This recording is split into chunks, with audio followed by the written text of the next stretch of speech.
All right, ready to dive in. Today, we're tackling habits. Those little things we do almost without thinking that end up shaping so much of our lives. And to guide us, we're turning to Charles Duhigg's The Power of Habit. Right. You know, it's funny, The Power of Habit, I feel like I see that book everywhere. It's popular for good Yeah, reason. yeah. It's packed with insights and not just like theoretical stuff. Duhigg uses real-world examples. Oh, yeah, from all sorts of fields, too. Like he Okay. talks about marketing and psychology, even the NFL. And it all connects back to this central idea. We're not just creatures of habit. We can actually understand and change them. And that's where things get exciting. Exactly. Because knowing how habits work gives us this power to make real changes in our lives. Big changes. Like in the story of Lisa Allen that Duhigg opens with. Ah, Lisa. She's like the poster child for habit transformation.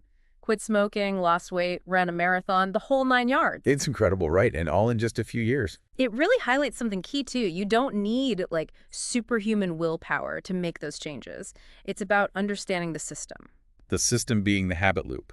This cue, routine, reward cycle that's constantly running in the background of our lives. Okay, so let's break that down.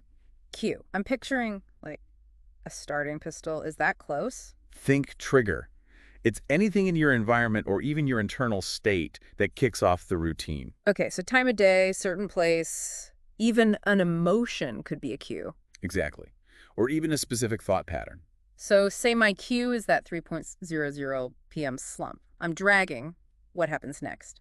That cue triggers the routine, the actual behavior itself. So maybe for you, it's heading to the vending machine. Right, grabbing a sugary snack. So the routine is the habit I'm trying to change, but what about the reward? Where does that fit in? That's the payoff, the thing that reinforces the whole loop. In Yeah. your example, it might be that quick energy boost from the sugar. Or maybe it's the break from work or just the taste of the snack, right? It could be any or all of those things. So my brain learns. 3:00 p.m. slump equals sugar rush equals feeling better, and that makes me repeat it next time. Exactly. And the more we repeat a loop, the more ingrained it becomes. It literally gets wired into a part of our brains called the basal ganglia. The basal ganglia, that's a mouthful. It's basically our brain's autopilot. It takes over these routines so we don't have to think about them consciously. Ah, so that's why some habits feel so automatic. It's like we're not even making a choice anymore. Right, it's like our brains are just running a program. And to understand how important the basal ganglia is, Duhigg talks about what happens when it gets damaged. Oh, this is where it gets scary. People with basal ganglia injuries, they can have trouble doing the simplest things, like opening a door, getting dressed, even recognizing faces. It's like their brains can't automate those basic routines. Wow. It's wild to think how much we rely on this one part of our brains just to function every day. Right. Imagine if we had to consciously think about every single action, every step we took, every word we said. We'd be completely overwhelmed. Okay, so we've got this habit loop wired into our brains. But what's crazy is how marketers have figured out how to tap into this whole system. Oh, absolutely. Duhigg uses this great example of Claude Hopkins. Claude Hopkins. Refresh my memory. Who was he again? He was the ad man who made Pepsodent toothpaste a household name back in the early 1900s when most people didn't even brush their teeth. Okay, yeah. So how did he make Pepsodent a must-have? He understood the power of craving, of building a habit loop around his product. He needed a cue and a reward. So what was the cue? Was it like those old-timey radio jingles? Not quite. He focused on tooth film, that slightly gritty feeling you get on your teeth, something people didn't really pay attention to before. Oh, I see. So he basically made that the problem. Exactly. Feel that film. You need Pepsodent.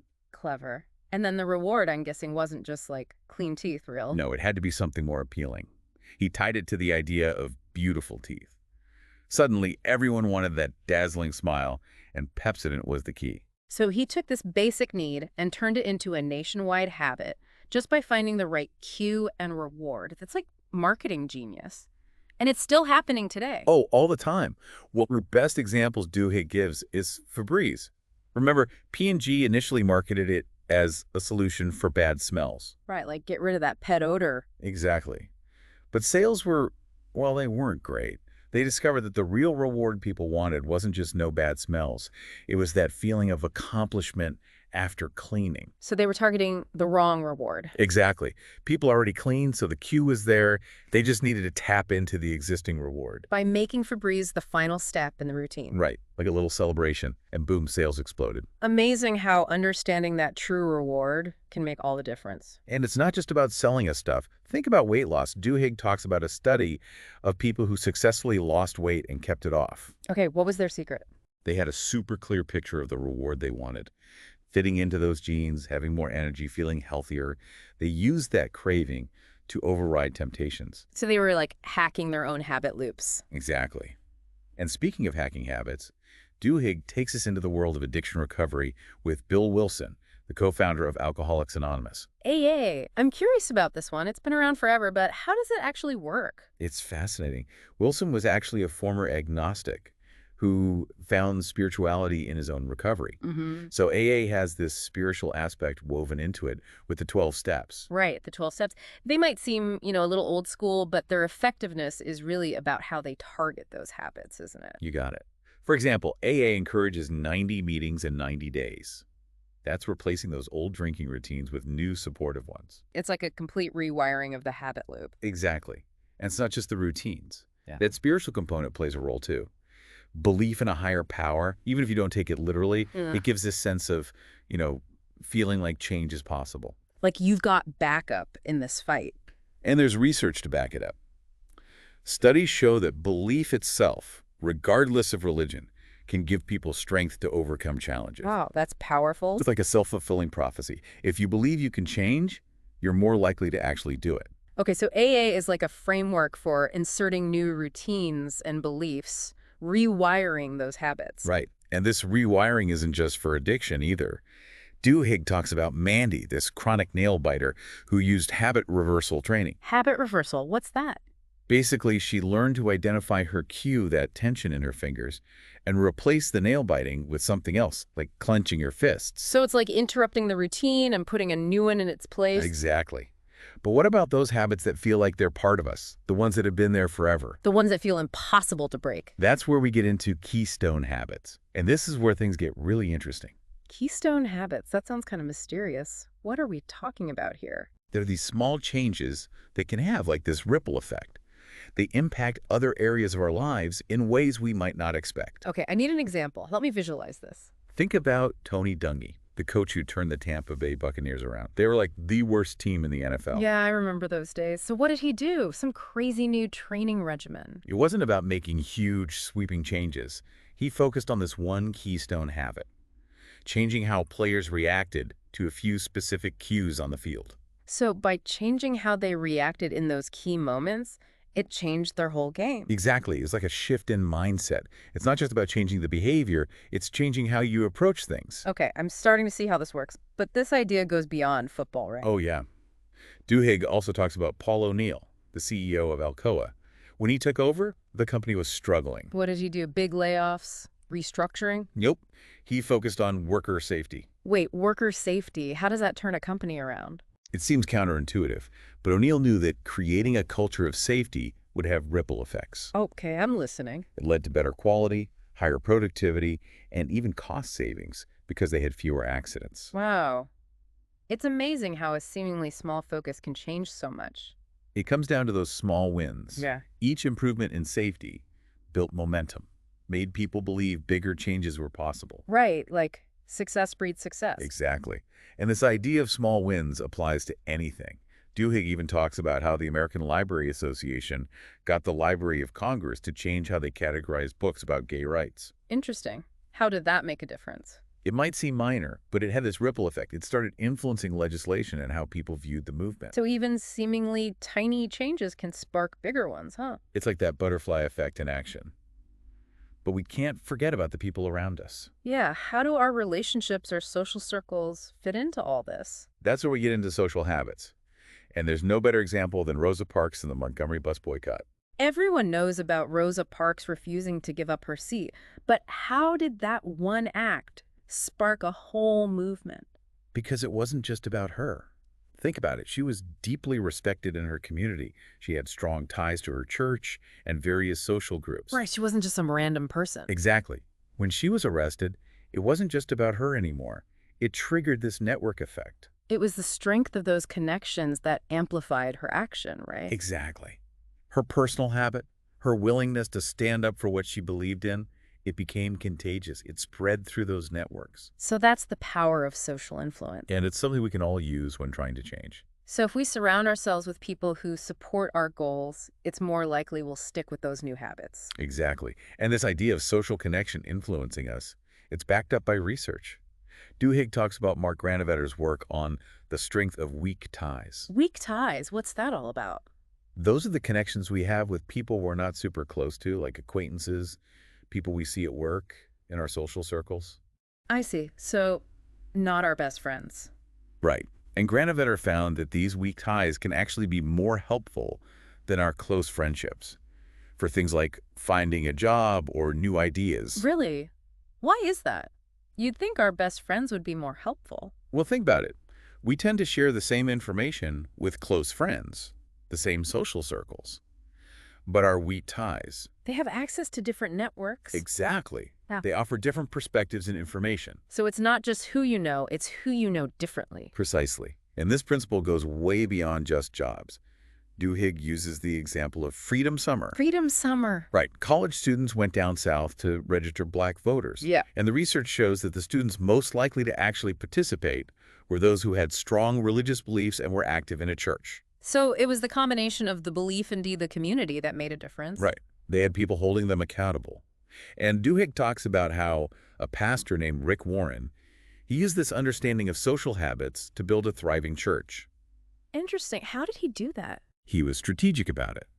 He encouraged those small group meetings, created an environment where belonging and participation were just part of the culture. So it wasn't about convincing people to join, it was about making it feel natural to participate. Exactly. And it shows that even our most personal choices are often shaped by the social context we're in. But we've talked a lot about cues, routines, rewards.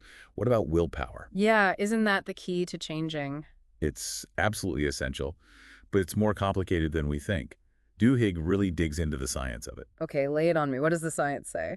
Well, he cites this study. They tempted people with freshly baked cookies. Ooh, cookies. That's a tough one. Right.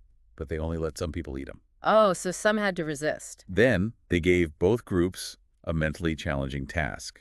They had to stare at a computer screen and hit the space bar every time a certain sequence of numbers popped up. Sounds kind of boring. Right. Not very exciting. So what do you think happened?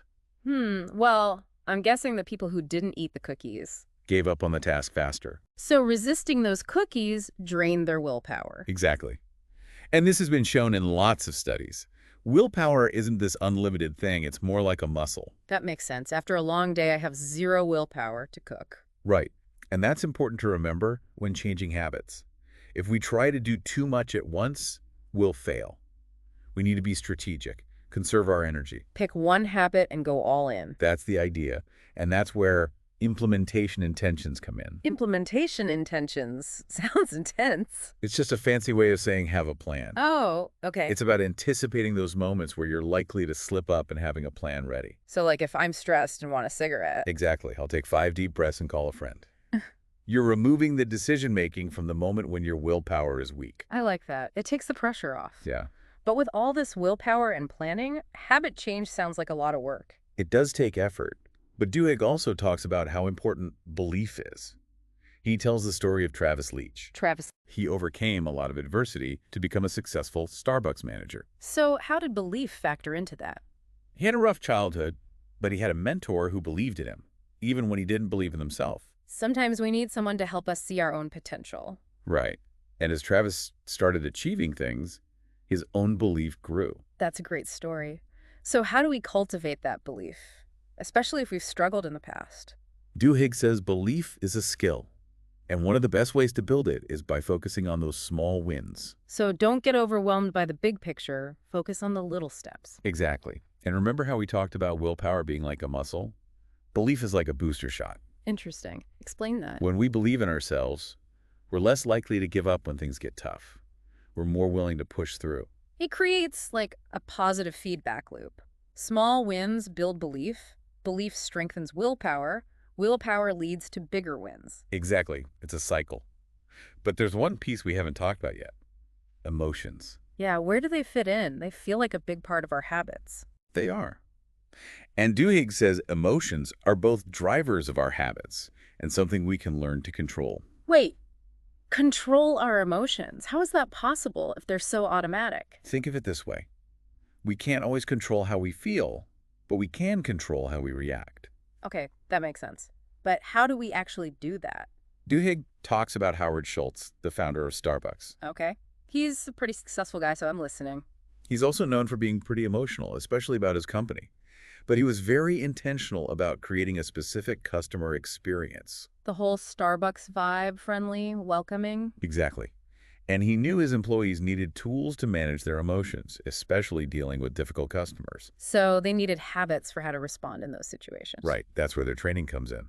Duhigg says their manuals are full of scenarios and scripts for how to handle different customer interactions. So instead of letting their emotions control their reaction. They have predetermined responses to help them stay calm. Like a script, but for their emotions. Exactly.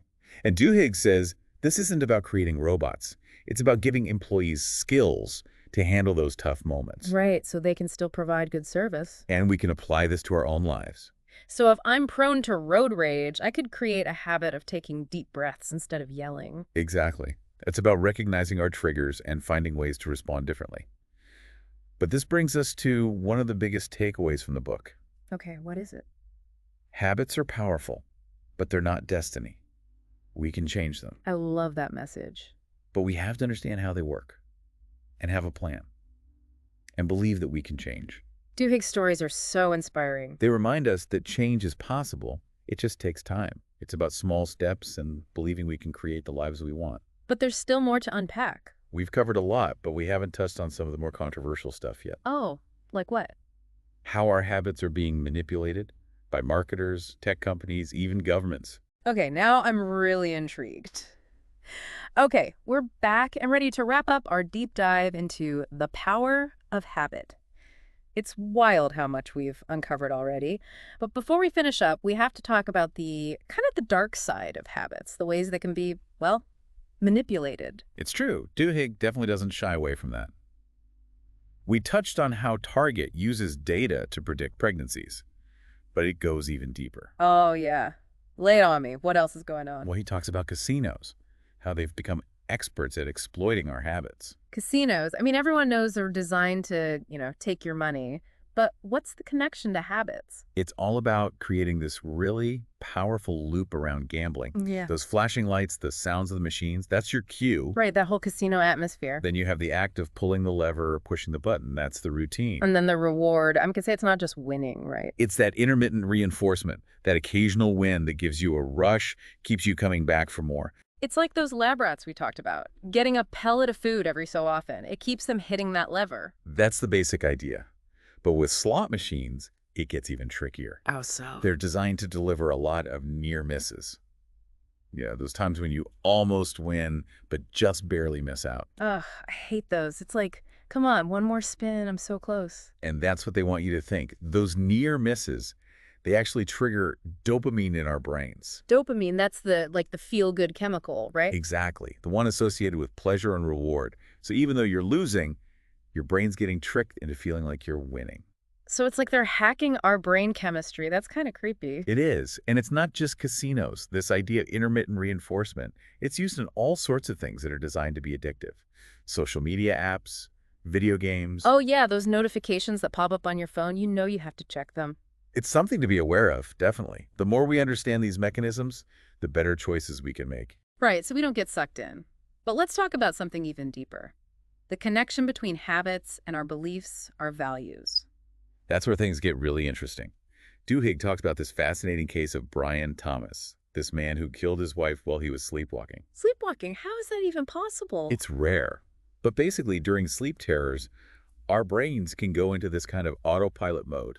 So he wasn't really aware of what he was doing. That was the argument his defense made, yeah. Duhigg explains that sleep terrors activate the more primitive parts of our brains, the same areas that control our habits. And Thomas had a history of sleepwalking, even acting violently in his sleep before. Wow. So his brain was basically running this dangerous habit, but he had no control. It raises some really complex questions about responsibility. If our actions are driven by these deep-seated habits, even when we're unconscious, are we really in control? That's a big question. Makes you think. How much of what we do is really us and how much is just like automatic? It's worth thinking about. And it's not just those extreme cases, like sleepwalking. Our habits are affected by everyday things, too. Stress, tiredness, even who we hang out with. So if I'm stressed or tired, I'm more likely to fall back on bad habits. Exactly. It's like our willpower gets depleted, we're more vulnerable. That's why self-awareness is so crucial. So we can recognize our triggers and have a plan. Right, and Duhigg gives us that framework. Identify the cue, experiment with rewards, create a plan. It's like we're scientists in our own lives, testing things out. That's a great way to think about it. And don't forget about the power of belief. Right, believing we can change. It's not just about the mechanics, it's about that belief. And seeing how other people have changed their lives, it's so inspiring. It reminds us that it's possible. It might not be easy, but it's possible. It's about those small steps, those small wins, and believing we can create the life we want. That's a great message. And it leads me to a question for our listeners. What's one habit you'd like to change? Can you identify the cue, the routine, the reward? What small step can you take today to start making that change? This deep dive is just the beginning. It is. You really do have the power to reshape your habits. And in doing so, you can reshape your life. That's a perfect way to wrap things up. Thanks for joining us. Until next time, keep learning, keep growing, and keep diving deep.